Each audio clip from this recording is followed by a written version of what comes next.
Me dormía en la cocina,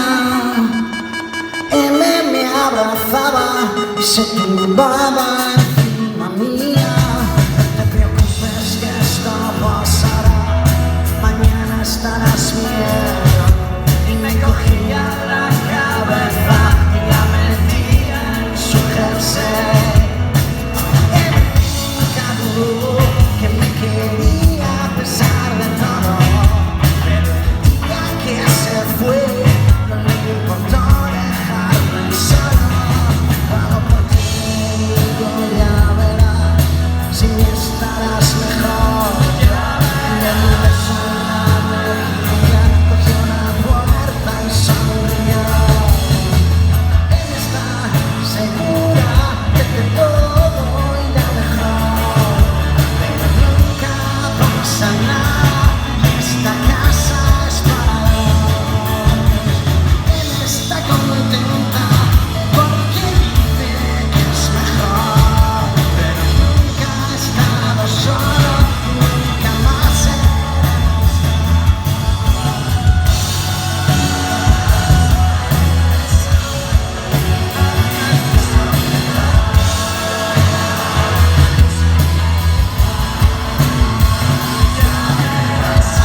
Pero nunca pasa nada y nunca más seremos dos.